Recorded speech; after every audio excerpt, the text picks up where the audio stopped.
네, 오늘 상승 마스터들 책 중에서 그 내면의 영체를 초월하기 이 부분에 대해서 이렇게 설명해서 좀 듣다가 같이 들어야 될 것 같았는데 거꾸로 됐구나. 경치 좋죠. 네. 요 부분에 대해서 같이 들었으면 해서 이렇게 제가 올려드립니다. 잠깐. 7. 낡은 영체를 죽게 하기. 나는 마하 초안입니다. 이 담화에서는 성령이란 무엇인가라는 의문에 대해 다시 생각해 보겠습니다. 우리는 이 주제와 대답에 대해 점진적으로 접근하고 있으며 여러분은 너무나 중요한 이 주제에 대해 점점 더 깊이 이해하게 될 것입니다. 의식의 144가지 수준들이라는 개념과 새로 육화한 공동 창조자가 48단계부터 시작한다는 사실로 돌아가겠습니다. 새로운 공동 창조자가 자신의 의식을 높여가는 7베일의 여정, 7광선의 여정을 가기로 선택한다면 그는 점진적으로 7광선의 여정을 통과하며 의식의 96단계로 올라가게 됩니다. 영체들과 7광선. 내가 설명했듯이 여러분이 행하는 모든 것이 에너지로 이루어집니다. 여러분이 행하는 모든 것이 의식으로 이루어집니다. 이 에너지를 우리는 마터 빛이라 불러왔습니다. 여러분이 마음의 어떤 매트릭스를 형성한 후에 자신의 의식을 그 매트릭스를 통해 흐르게 하고 그것을 마터 빛 위에 투사하면 마터 빛은 그 형태를 띠게 됩니다. 어느 것에든 의식을 그 안으로 보내 흐르게 하면 의식은 그것을 살아 움직이게 만듭니다. 이때 여러분은 실제로 하나의 영체를 창조한 것입니다. 우리는 이미 이 주제에 관해 여러 가르침을 주었습니다. 새로운 공동 창조자들은 흔히 창조 활동을 시작하는 토대를 가지기 위해 미리 정해진 역할을 맡게 됩니다. 그리고 그들은 그 역할을 통해 공동 창조를 하면서 점차 영체를 만들어내기 시작합니다. 물론 이 영체는 여러분과 같은 자각을 지니지는 않았지만 여전히 살아있는 하나의 영체입니다. 그것은 어떤 의식과 생존 본능을 가지고 있고 성장하려는 욕구를 타고난 존재입니다. 처음 새 광선을 거칠 때 여러분은 단순히 자신의 창조력을 실험하는 작업을 하게 됩니다. 1광선과 함께 실험하는 일은 큰 기쁨을 줍니다. 2광선에서는 자신이 만든 결과가 원하는 결과인지를 평가하려는 욕구가 있습니다. 다음 3광선에서는 사랑이 있습니다. 그것은 순수한 창조를 위한 사랑일 수도 있지만 결국 더 높은 목적을 위해 창조하는 사랑으로 변화합니다. 이 사랑은 여러분을 4광선으로 이끌며 여기서 여러분은 자신을 가속하며 외적인 것에 기반을 둔 자신의 공동 창조를 평가하기 시작합니다. 왜냐하면 여러분은 더 큰 목적, 자신의 자아 범위를 초월하는 삶에 긍정적인 영향을 줄 무언가를 추구하고 있기 때문입니다.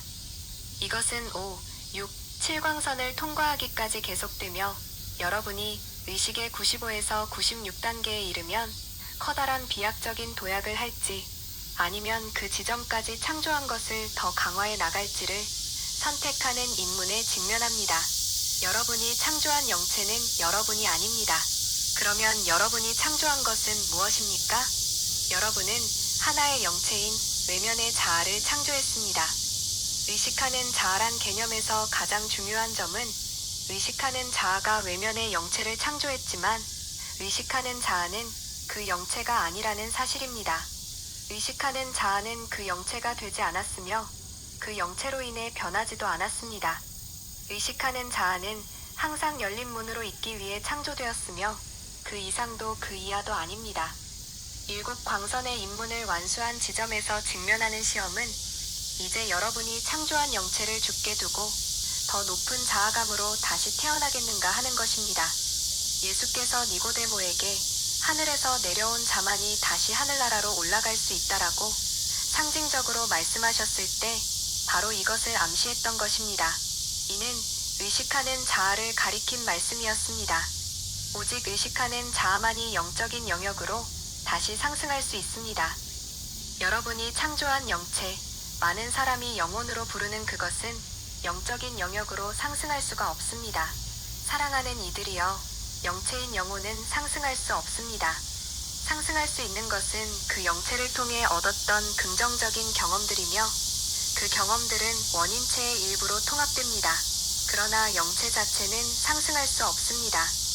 의식하는 자아가 다음 단계로 오르고 96단계를 넘어 144단계로 나아가려면 영체가 죽도록 허용해야 합니다. 96단계에서 필요한 일은 여러분이 창조한 영체를 실제로 죽게 하는 것입니다. 그러면 예수께서 말했듯이 여러분은 물에서 다시 태어날 수 있습니다.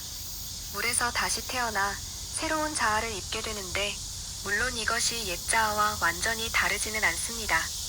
그러나 이것은 분명히 새로운 자아이며 여러분은 그것이 새로운 자아임을 의식합니다. 그런 다음 여러분은 144단계를 향해 성장하기 시작합니다. 그렇게 하면서 다시 하나의 자아, 하나의 영체를 창조합니다. 144단계에 이르면 예수께서 십자가 위에서 보여주셨듯이 여러분은 마비되어 십자가에 달리게 되는데 이것이 바로 자신의 창조물에 의한 것임을 알게 됩니다.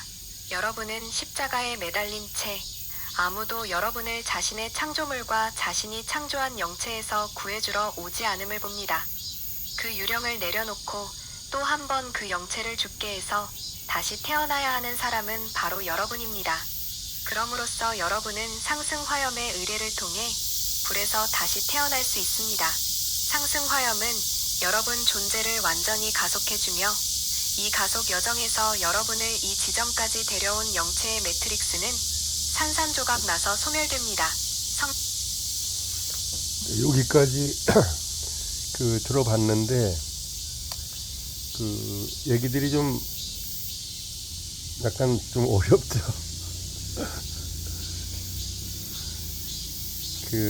영체를 우리가 이제 만들고 또 내가 원하지 않았던 그 영체들을 죽이고 이런 얘기거든요. 네빌 고다드 책들을 보면은 계속 이제 잠들기 전에 내가 원하는 것을 상상하라 그런 얘기 계속 이제 하잖아요. 그 주요 글자가. 우리 의식 상태가 우리는 이제 베타파에서 보통 일상생활을 하잖아요. 이제 이렇게 이 델타파, 시타파, 완전히 깊은 수면으로 들어갔을 때는 델타파, 또 이 가수면 상태, 몸은 잠들고 의식은 살짝 이제 깨어있을 때, 그럴 때를 시타파라고 하거든요. 그리고 이제 우리 명상하면서 이완을 깊이 했을 때, 이완을 깊이 했을 때 알파파로 들어가는 거예요. 이제 헤르츠로 말하면 8헤르츠에서 12헤르츠까지. 12헤르츠에서 보통 25헤르츠 이제 그때까지를 베타파 상태라고 하고, 우리가 보통 일상생활 하면서 깨어 있을 때 의식하면서 사는 것, 그리고 30헤르츠 이상 됐을 때는 이제 감마파라고 해서 엄청나게 이 화가 나 있다든가 그럴 때 상태를 감마파라고 그러는데, 이제 감마파에서도 그런 화나는 부분에 대해서만 집중해서 보통 이제 이렇게 책에 나와 있는데, 고도의 이제 어떤 몰입 상태로 들어가면은 그것도 이제 감마파로 들어가거든요. 이 감마파는 이제 화를 극도로 냈을 때, 이제 화나는 데에다가 극도의 몰입을 한 거잖아요. 그리고 또 이제 몰입 책을 이제 이렇게 보면은 극도의 몰입을 했을 때, 이렇게 어떤 수학 문제라든가 이런 거를 1시간 동안 아니면 3시간, 4시간 동안 계속 집중해서 그 문제에 대해서 생각하고, 또 그 단계를 넘어서는 어떤 물리학자들이나 과학자들은 하루 이틀 동안 계속 그 한 가지에 대해서만 이제 몰입해서 집중하잖아요. 그 상태도 감마파 상태로 들어가는 거거든요. 근데 이제 우리가 이제 그런 부분은 일단 제쳐놓고 그 베타파 상태에서 알파파 상태로 이제 보통 명상할 때 숨을 깊이 들이마시고 내쉬고 하면서 이완을 이제 몇 번씩 이제 그 하다 보면은 알파파 상태로 이제 들어간단 말이에요. 근데 우리가 그 네빌 고다드가 계속 말하는 그 잠자기 전 조셉 머피 박사의 어떤 그 잠재의식의 힘 이런 데도 이제 그 스승이 이제 같으니까 같은 그 한 스승 밑에서 계속 공부했다고 볼 수는 없는데 어떤 이제 한 시대에 그 같은 스승의 어떤 영향을 받은 거죠. 네빌 고다드하고 조셉 머피 박사하고. 그러니까 이제 그런 잠재의식 측면에서 약간 비슷한 면이 있고, 그 네빌 고다드가 잠자기 전에 그 명상하고 상상하라고 내가 원하는 상태를 계속 있는 것처럼 상상하라고 하는 어떤 그런 부분들, 그게 알파파에 들어가서 이렇게 이제 해야 되는데, 명상을 오래 한 사람들, 그러니까 명상을 깊이 하고 오래 한 사람들은 그 낮에도 이제 어떤 그 알파파 상태로 들어갈 수가 있죠. 여기 뒤에 공원에 나왔는데 일초기로 청소를 하네요. 잠깐 끌게요.